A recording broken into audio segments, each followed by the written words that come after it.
Welcome to section 2. In this section, I will give an introduction to feature selection and the different feature selection methods that we can use. Throughout these lectures, I will explain what feature selection is and why we should use it, and I will then describe the different overall strategies of feature selection and what their advantages and disadvantages are. So let's get started. Feature selection, or variable selection, is the process of selecting a subset of relevant features or variables from the total features available in a dataset to build machine learning algorithms.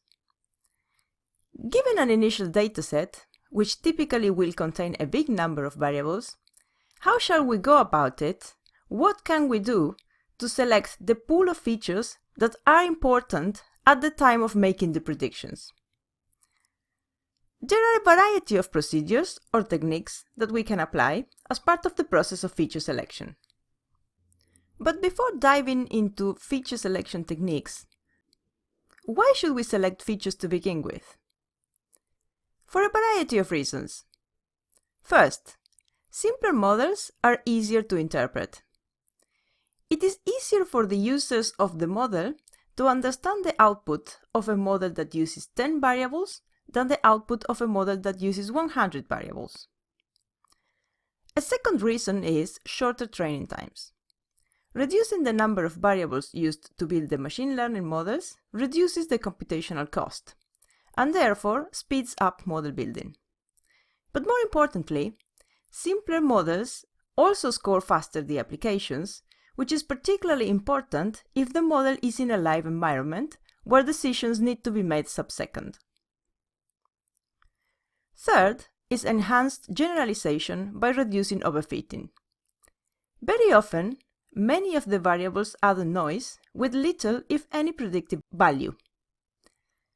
The machine learning models learn, however, from this noise, causing overfitting and reducing generalization.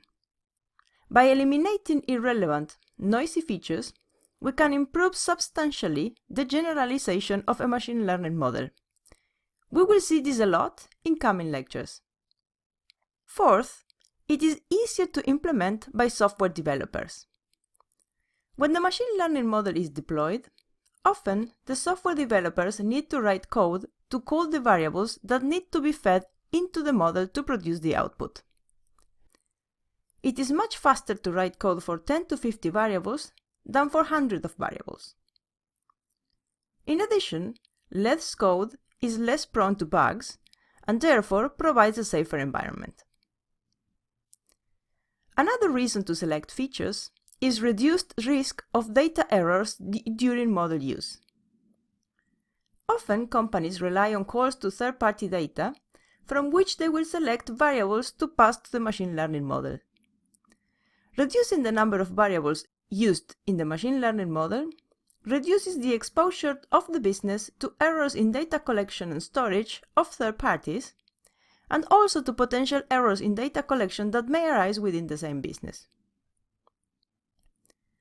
Another reason is variable redundancy. Very often, features within a dataset are highly correlated. Highly correlated features provide in essence the same information. Therefore, they are kind of redundant.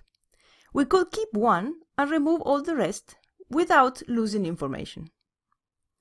And finally, it is bad learning behavior in high-dimensional spaces.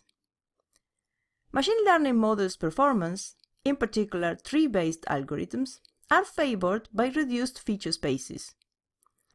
This means, in other words, that high dimension causes poor performance in tree-based methods, and therefore reducing the feature space helps build more robust and predictive models. What is a feature selection procedure and how does it work? A feature selection algorithm can be seen as the combination of a search technique for proposing new feature subsets, along with an evaluation measure which scores the different feature subsets.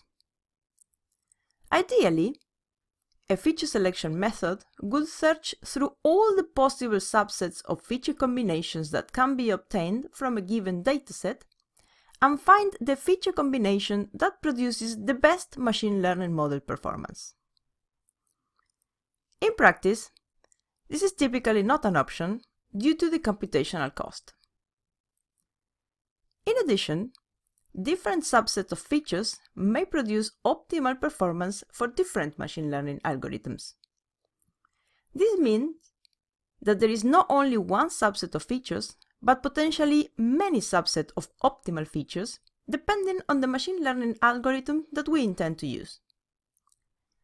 Therefore, throughout the years, very many different methods to select features have been developed to try and accommodate as many caveats and limitations as possible. Throughout this course, I will describe very many methods for feature selection, what their advantages and disadvantages are, and how to implement them in practice using business dataset examples. Feature selection algorithms can be divided into three main categories: filter methods, wrapper methods, and embedded methods. I will share more on this in the next lecture. See you in a bit.